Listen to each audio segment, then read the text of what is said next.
तो ये उसकी मोटिलिटी को ये इन्हांस करता है, तेज कर देता है।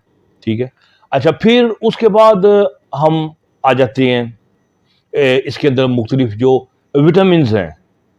और विटामिन में जो सबसे इंपॉर्टेंट आपके पहले तो विटामिन बी है, B1 है। ये आपकी एनर्जी का लेवल कायम रखता है, कार्बोहाइड्रेट का मेटाबॉलिज्म होता है उसे कायम रखता है, आपके दिमाग को बुढ़ापे से, अल्जाइमर की डिजीज से बचा के रखता है। ठीक है, विटामिन B2 है, ये आपको कैंसर से बचा के रखती है। फिर विटामिन B12 है, ये बड़ी हैं आपको पता ही, आपको विटामिन बी के टीके लगाते हैं B12 के, मैथी को बोल के, जब पट्ठे वगैरह कमज़ोर हो जाएं। लेकिन उसके अलावा भी नर्व्स की स्ट्रेंथ के लिए इसका बड़ा रोल है। ठीक है, और फिर इसके अलावा विटामिन B12 जो है इसका एक बहुत अहम रोल है। एक हमारे बॉडी के अंदर एक मेटाबोलाइट पैदा होता है, होमोसिस्टीन। होमोसिस्टीन जो है असल में आपकी वेसल्स को डैमेज करता है। उसके अंदर जो एथियोस्क्लेरोसिस वगैरह का प्रोसेस है उसको स्पीड अप कर देता है। वेसल जो है वो मोटी हो जाती हैं और उनका सुराख बारीक हो जाता है। और यही हाल आपके नफ्स की वेसल्स में होता है, तो नफ्स बैठ जाता है। और यही जब काम आपकी हार्ट की वेसल्स में होता है तो क्या होता है, हार्ट अटैक हो जाता है। सो आप यू कैन वेल इमेजिन कि होमोसिस्टिन की जो मिकदार है उसको कम करने में विटामिन B12 और फोलेट जो है ये बड़ा क्लीदी रोल प्ले करते हैं। और ये आपको ऑर्गन मीट में ये चीज़ें बहुत मिल जाती हैं। विटामिन डी, कौन नहीं जानता कि इसका टेस्टोस्टेरोन से क्या रिलेशन है, ख्वाहिश से क्या तल्लक है, स्पर्म की प्रोडक्शन से क्या तल्लक है, DNA से उसके क्या तल्लक है, यानी कि और आपके डिप्रेशन का लेवल है, ये विटामिन डी जो है ये इसकी वजह से आपका ये कम रहता है। कैल्शियम की डेपोजिशन, हड्डियों की स्ट्रेंथ, ये सब जानते हैं कि विटामिन डी का तो आजकल दौर जा रहा है। फिर विटामिन के है, विटामिन के की इंपॉर्टेंस बड़ी है। एक तो ये ब्लड की जो होती है थिनिंग, उसमें जो क्लॉटिंग में इसका रोल है। लेकिन विटामिन K2 का बड़ा अहम रोल है आपकी कैल्शियम के मेटाबॉलिज्म में। कैल्शियम आपकी उन जगह पे भी जमा हो जाती है जहां ये नहीं चाहिए। मसलन आपकी वेसल्स की वॉल्स हैं उसमें जमा हो गई, वहां जमा हो गई तो वेसल्स खुल नहीं सकती, टाइट हो गई। विटामिन K2 ने वहां से निकालनी है आपकी कैल्शियम को और उसको सही मुकाम पे लेके जाना है, कहाँ, हड्डियों में। तो ये कोई छोटी बात नहीं, ये आपके मौत के मुंह से बचा के रखता है। और वेसल की सख्ती, हार्डनेस जो होती है, ये तो समझे कि नफ्स के लिए मौत का पैगाम होता है। जब वेसल्स, नफ्स खड़ा होता है तो सबसे पहले वेसल्स खुलती हैं। जब वेसल्स में कैल्शियम जम गई तो फिर उसने क्या खुलना है, बस फिर बंदे का मुंह ही खुलेगा, खुले रह जाएगा। क्या हो गया, ये क्या हो गया, ये सोचेगा। तो विटामिन K2 की जो इंपॉर्टेंस जो है वो मैंने आपको बता दी, वो इसमें क्या है। फिर कोलिन, कोलिन एक ऐसा निगलेक्टेड विटामिन है जिसकी importance I don't know psychiatry वाले भी और सेक्स वाले भी इतनी नहीं समझ पाए, लेकिन मैंने इस पे बड़ा फोकस किया है। कोलिन जो है ये असल में ये वो केमिकल है जो कि एसिटाइल कोलिन बनाता है। और एसिटाइल कोलिन वो न्यूरोट्रांसमीटर है जो कि बॉडी में सबसे ज्यादा इफेक्टिव, सबसे ज्यादा काम करने वाला है। ये आपकी तमाम मसल्स की स्ट्रेंथ जो है इसके ऊपर डिपेंड कर रही होती है। फिर आपका जो पैरासिम्पथेटिक नर्वस सिस्टम है वो भी, उसकी इंटेग्रिटी भी इस पर डिपेंड कर रही है। अब जो पैरासिम्पथेटिक नर्वस सिस्टम है ये सेक्स की बुनियाद है, ये रिलैक्सेशन की बुनियाद है, ये अमन और सुकून की आई वुड से बुनियाद है। कि जब पैरासिम्पथेटिक नर्वस सिस्टम एक्टिव होता है तो नाइट्रिक ऑक्साइड भी निकलती है, वेसल्स भी खुलती हैं, नफ्स भी खड़ा होता है और बंदा रिलैक्स भी करता है। और विटामिन और ये जो पैरासिम्पथेटिक नर्वस सिस्टम है ये तमाम सेक्स के अलावा डाइजेशन में इसका बड़ा अहम रोल होता है। तो तमाम वो चीज़ें जिनका तल्लक रिपेयर के साथ है उसका तल्लक पैरासिम्पथेटिक नर्वस सिस्टम से है। और पैरासिम्पैथेटिक नर्वस सिस्टम जो है एसिटाइल कोलिन के जरिए वर्क करता है।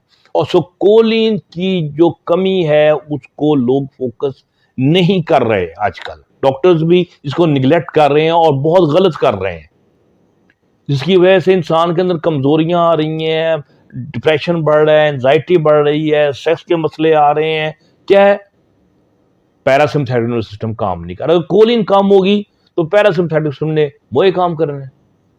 ठीक है। सो और फिर इसके अलावा कोलिन का एक रोल जो है ये आपका फैटी लिवर को भी ठीक करता है, वहां से फैट को मोबिलाइज करता है। और फैटी लिवर आपको पता है पाकिस्तान में आजकल हर तीसरे बंदे को है, और ये सेक्स की ऐसी की तैसी कर देता है, बैंड बजा देता है सेक्स का। कौन? Fatty liver. सो और ये भी हमने देखा है कि ये जो ऑर्गन मीट्स हैं अगर आप ये लें, आपका पेट आपका बड़ा भरा भरा महसूस होता है, आपको भूख कम महसूस होती है, और फिर इंसान जो है उसका इंसान का वजन भी कम होता है। और आपको पता है मोटापा जो है वो सेक्स का बहुत बड़ा दुश्मन है। आप स्मार्ट होंगे, हसीन नजर आएंगे, आपका दिल भी करेगा सेक्स करने को, क्योंकि एक बंदा भालू जैसा होगा तो वो जब कपड़े उतारेगा तो वो शर्मिंदा ही हो जाता है अपनी शक्ल देख के। ठीक है। तो जब आप स्मार्ट नजर आएंगे तो आप मेंटली तौर पे भी कहेंगे हाँ भाई जनाब, एड्डी गल कोई नहीं, सेक्स करना मेरा हक है, देखो तो सही मैं कितना हसीन हूं, कितना स्मार्ट हूं मैं। सो वजन की कमी जो है ये भी ऑर्गन मीट्स जो है ना इसका रोल है। अच्छा, अब ऑर्गन मीट्स जो है वो खाने कैसे हैं, ये सबसे इंपॉर्टेंट है, क्योंकि हम आदी हैं मसल्स मांस खाने के। ठीक है। अब ये कैसे खाना है, इसको आप आमतौर पे हमारे पाकिस्तान में आपने देखा होगा, आप लक्ष्मी चले जाएं तो कटाकट कटाकट चल रहा होता है, वो पूरे गुर्दे और मगज और चीजें जो हैं वो उसको बना रहे होते हैं बड़े सारे तवे के ऊपर।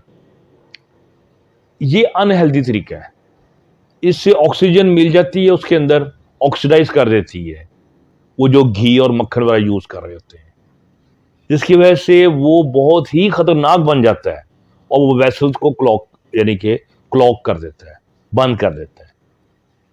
तो और साथ उसके आप नान रगड़े होते हैं, दो दो तीन तीन नान रगड़े होते हैं, वो सारी की सारी जो है वो शुगर में कन्वर्ट होता है, और शुगर जाके आगे फैट में कन्वर्ट हो होती है, ट्राइग्लिसराइड में कन्वर्ट हो रही है, जो वेसल्स को खत्म कर रही हैं, जो तमाम हार्ट के ऊपर भी आपकी आ गई फैट आ गई, लिवर के ऊपर भी फैट आ गई, फैट ही फैट।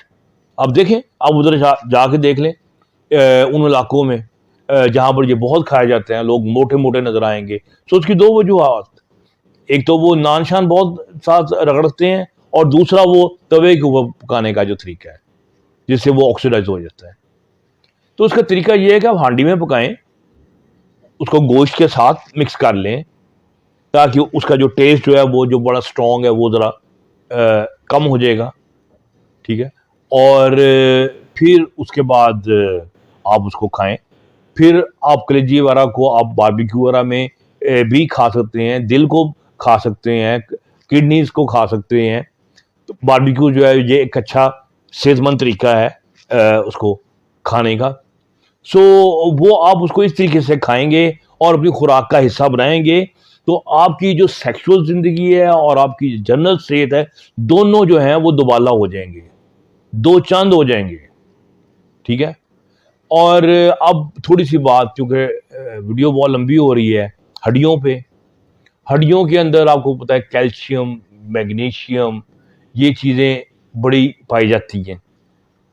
अब इसके अलावा इसमें बहुत सारी वो पाई जाती है, जेलेटिन पाई जाती है, और जेलेटिन बहुत ही इंपॉर्टेंट है आपकी बॉडी की रिपेयर्स के लिए। कोलेजन वगैरह की जो होती है, आपकी स्किन के नीचे कोलेजन होती है, पूरी बॉडी में कोलेजन होती है जो आपकी बॉडी को टाइट और फिट रखती है। तो उसमें जेलेटिन बहुत पाई जाती है हड्डियों में।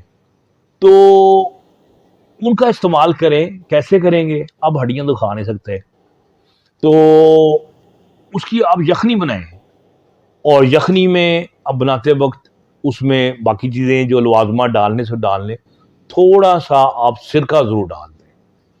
सिरका जो है वो अंदर से उसके अंदर इंग्रेडिएंट खींच के ले आएगा।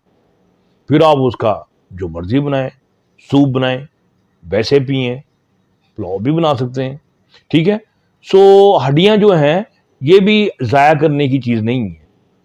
तो उम्मीद है कि मेरी ये वीडियो इस ईद कुर्बां पे आपको याद रहेगी और आप चीज़ों को ज़ाया नहीं करेंगे, इसको लॉन्ग टर्म लेवल पे खाएंगे और अपनी अमूमी सेहत और जिनसी सेहत दोनों को बेहतर करेंगे। हमने ये चैनल बनाया है,